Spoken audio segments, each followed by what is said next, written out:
লম্বা করবো, উপরে 1.5 ইঞ্চি বাদ দিয়েছিলাম, মনে পড়ছে আপনাদের? হ্যাঁ, 1.5 ইঞ্চি বাদ এইভাবে দেবেন, তাহলে কাপড়টা আপনার লোকসান হবে না। আগে 1.5 ইঞ্চিটা এইভাবে বাদ দিলেন, তারপরে 29 ইঞ্চি লম্বা, 1 ইঞ্চি বেশি 30, 29 ইঞ্চি লম্বা, 1 ইঞ্চি বেশি 30, হয়েছে এ পর্যন্ত। এরপর দেখবেন এই পর্যন্ত কত হচ্ছে, 8.5 ছিল কি না, বগল পর্যন্ত মাপটা ছাতির 1/4 দেয়, কিন্তু সর্বোচ্চ মাপ 8.5। বড়দের জন্য জারি করবেন তার জন্যই 8.5 করবেন। এখান থেকে এই মাপটা 8.5 আর 29 একে 30 ইঞ্চি লম্বা। এটা দুবার করছি মাপটা, আরেকবার এখানে নিলাম, আবার সেই 8.5, সবারই জন্য 8.5 করবেন বড়দের। আর এই মাপটা 29, 1 ইঞ্চি সেলাইয়ে দেবেন 30। এরপরে দেখুন এইটা হলো নিচের লাইন, এটাই কাটিং হবে, এটাই কাটিং হচ্ছে।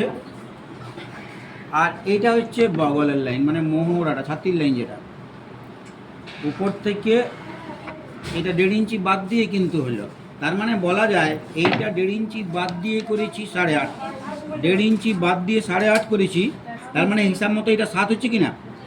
বুঝছে, এটা 7 হচ্ছে। কিন্তু আপনারা কখনোই যে এইটা 7 বলেছে, 7 ঠিক আছে 7 আর 30-এ দাগ দেবো, এটা করেন না। আপনারা 1.5 ইঞ্চিটা এই দিকে রাখবেন, কারণ এই মাপটা সামনের পাট এবং পিছন পাটে একই হচ্ছে হবে, এই সাইডটা একই মাপ না হলে সেলাই হবে, কেন ওড়ে। এবারে দেখবেন এইখান থেকে এই পর্যন্ত মাপটা পুটের মাপ, কত মাপ? পুটের মাপ। পুট কত ছিল? পুট ছিল 18, 18 অর্ধেক কত? 9, হাফ ইঞ্চি বেশি হলে 9.5 হয়। এইটা 9.5, এইটা 9.5, নিচ পর্যন্ত 9.5, একই মাপ, নিচ পর্যন্ত 9.5 একই মাপ।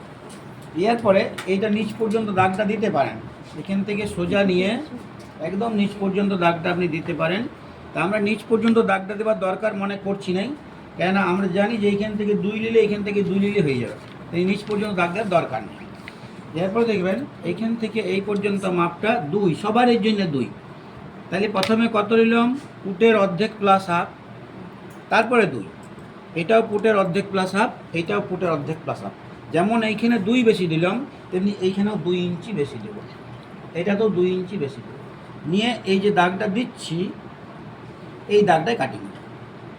এই দাগটা কাটিং করার সময় কেউ কেউ করে কি একটু এই দিকে টাইনে দেয়, তাহলে ভালো বসে গায়ে জামাটা। একটু হাফ ইঞ্চি না 1.5 ইঞ্চি নিয়ে, একটু 1.5 ইঞ্চি না, আরও 2 সুতা কম, 2 সুতা ভিতরে নিয়ে এটা টেনে দেয়, তাহলে কী হয়, নিচ দিকটা একটু শুরু হয়, গায়ে জামাটা ভালো বসে, দেখতে ভালো লাগে। এবার দেখবেন এইটা হচ্ছে বগলের শেপ।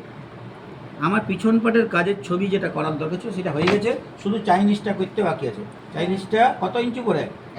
1 ইঞ্চি উপরে। এইটা আপনাদের এইটা মনে রয়েছে তো, যে ছবিটা করাইছিলাম সেটার সঙ্গে মিলছে? এটা কাঁচি দেবেন, এখান থেকে কাটিংটা শুরু করলাম।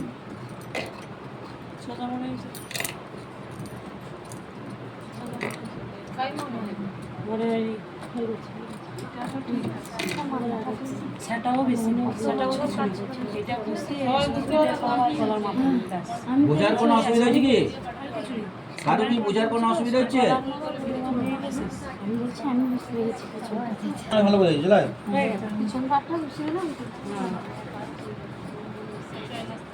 এটা হয়ে গেল, কাটিং হয়ে গেছে মাঝে, এইটা হয়ে গেছে। এটা ডবল বান ছিল, এটা 4 বান হইল, কোথায় গেল? তাকাবেন এইখান থেকে এই পর্যন্ত মাপটা কত না, এই মাপটার সমান, এই মাপটা যা আছে সেই মাপটার সমান। এই মাপটা দেখুন কত আছে, এখান থেকে এই পর্যন্ত পুট হাফ প্লাস হাফ, মানে 18 না কত পুট আছে? 18 9, হাফ ইঞ্চি বেশি 9.5। আপনি এইখান থেকে এই পর্যন্ত মাপটা নেবেন 9.5, এই পর্যন্ত। একটু কাপড়টা এইদিকে আসুক, কাপড় লস্কার না করে, এই পর্যন্ত 9.5 আছে কাপড়টা, 9.5 ভাজতে হবে। এরপর দেখবেন আমি এই টোটাল কাপড়টা কত নিতে হয়? 4.5, 1 5.5, 5.5 ইঞ্চি কাপড়টা নিতে হয়।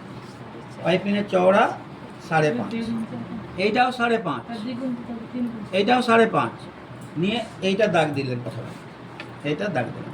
এটা পাইপিনের চওড়া হলো কত? 5.5। কেন 5.5 চওড়া? না, পিছনে আমি 1.5 ইঞ্চি বাদ দিয়ে ছবিটা করলাম।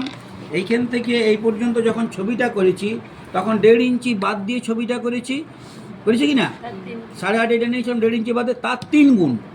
1.5-এর 3 গুণ 4.5, 1 ইঞ্চি বেশি 5.5, সেই জন্যই এই চওড়াটা 5.5 হচ্ছে 5.5।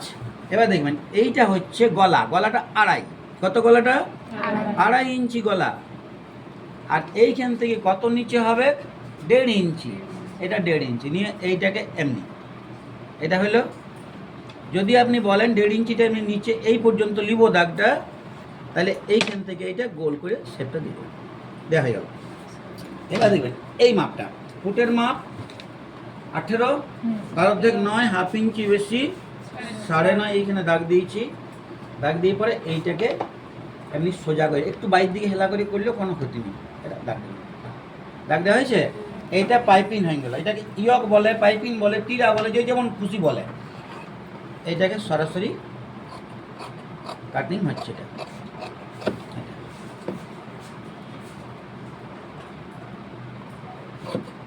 তাহলে পাইপিংটা হলো, আর কি হলো পিছন পাট হয়ে গেল।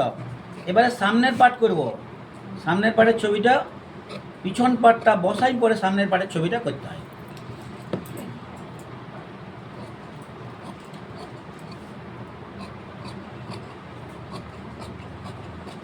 পাইপিংয়ের কাজ থাকে। এখন আপনার বোতাম পট্টির দিকে পাইপটা দিতে, এই পাইপটা কাপড়টা আগেই 2 ইঞ্চি নিয়ে নিলাম, 2 ইঞ্চি নিয়েছি।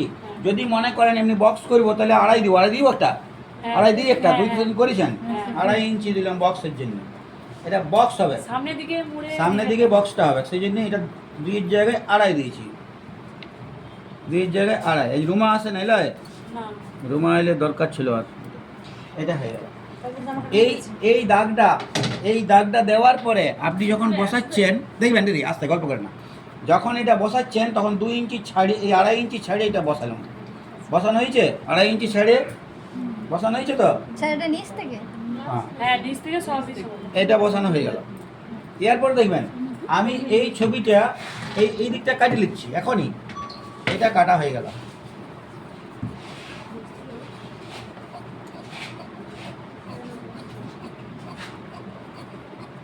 এটা কাটা হয়ে গেল, এটা কাটিয়েছি। এরপরে এই দিকটা কাটিয়েছি, এইটাও কাটা হয়ে গেল।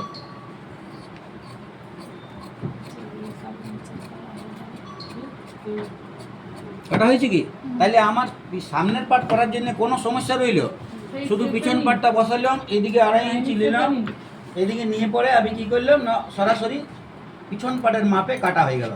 শুধু বোতাম পট্টি দিয়ে কাপড়টা বেশি আছে আর উপর দিকে 1.5 ইঞ্চি কাপড় বেশি আছে। বোতাম পট্টি দিয়ে কত বেশি কাপড় আছে, 2.5 ইঞ্চি কাপড় বোতাম পট্টির জন্য বেশি আছে, বক্স হবো বলে।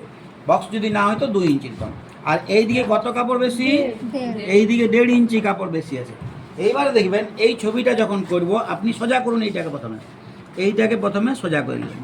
সোজা হলো, তারপরে বলেছি কত, এটা কত 2.5 ইঞ্চি গলাটা লয়, গলাটা 2.5, এই 2.5 আপনি দাগ দেন, এটা সোজা করে 2.5 দাগ দিয়েছি, দেওয়া হয়েছে। এই পর্যন্ত কত হাইট ওঠে, এটা 2 ইঞ্চি, 1.5 ইঞ্চি, আর এখন 1.5 ইঞ্চি দিয়েছি, দেওয়া হয়েছে। এরপরে এইখান থেকে এইটাকে নিয়ে গলাটার সঙ্গে মেলানো হয়েছে। এরপরে কী করবো, লাস্টের কাজটা এইটার সঙ্গে এইটা দেওয়া হয়ে গেল। এবার আমি দাগে দাগে কাটিং করবো, যে দাগটা দিয়েছি সেই দাগে দাগে কাটিং করছি। এটা পুট ডাউন হলো, পুট ডাউন না, এটা নিচে নেমে গেল, কাটবার সময় ঠিক কেটে নেবো। দেখবেন এটা নিচে এটা হয়ে গেল, এইটা বুঝতে পারছি হলো, সমান সমান হয়ে বেড়ে গেল, কাটবার সময় ঠিক করলাম। তাইলে আমার সামনের পার্ট এবং পিছন পার্ট হয়ে গেল। বাকি রইল কি, সামনে বগলের শেপ। এই জায়গায় 2 সুতা দিদি আসতে, এই জায়গায় 2 সুতা দেবেন, দেওয়া হয়েছে। নিয়ে আস্তে করে এইটাকে মেলে নিলাম। এইটা হলো সামনের বগল শেপ। সামনের বগল শেপটা কাটিং করছি, দেখবেন এটা কাটিং করছি, এটা আস্তে করে নিয়ে যান, আস্তে করে নিয়ে চলে যান, নিয়ে এটা কাটিং হয়ে গেল, সামনা শেপ দেওয়া হয়ে গেল। সামনের পার্ট, পিছন পার্ট এবং পাইপিং 3টাই কাটা হয়ে গেছে। হাতের ছবিটা এইটা 4 ভাঁজ করি, হাতটা 4 ভাঁজ করা আছে হাতটা। দেখবেন এই কাপড়টা আপনার 8.5-এর বেশি পাওয়া যায় না। আমার এই কাপড়টা 8.5-এর বেশি পাওয়া যায় না। এটা 8.5 আছে কি না, এটা 9 দিলে ভালো হতো, কিন্তু 8.5 আমরা করবো। এটা দেখবেন, এটা কাটিং করবো ছবি। স্যার এটা 4 ভাঁজের উপর। হ্যাঁ, এটা 4 ভাঁজ। আমার দিকটা ভাঁজ লাইন আছে, এইখান থেকে এই পর্যন্ত মাপটা কত 3.5 বা 4.25। তার মানে কি 8.5-এর অর্ধেক 4.25, হাফ ইঞ্চি কম, তখন 4.25 হচ্ছে। এটা 4.25 এইখানে হচ্ছে। নিয়ে এইটাতে আস্তে করে শেপ দেন। আপনি 3.5ও করতে পারেন চাইলে। এইটা হয়ে গেল, এইটা হাতা।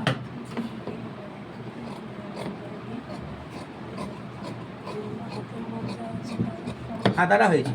হাতার লম্বা কত করবো? হাতার লম্বা করছি 10 ইঞ্চি, দেখাবেন 10 ইঞ্চি হাতার লম্বা, হাফ ইঞ্চি বেশি দিলাম, 10.5 হয়েছে। আর নিচে মুড়বো কত? 1.5 ইঞ্চি মুড়ছি নিচে, মোড়ার জন্য দিলাম।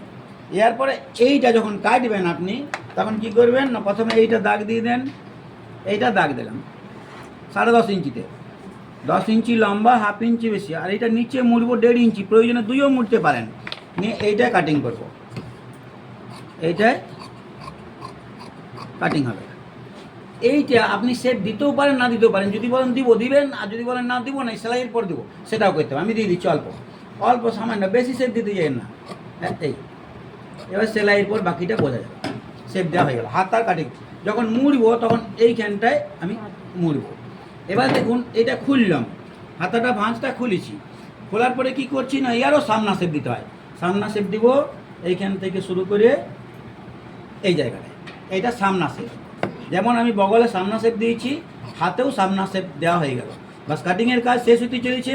শুধুমাত্র কলারটা আমরা মেশিনে বসে করবো।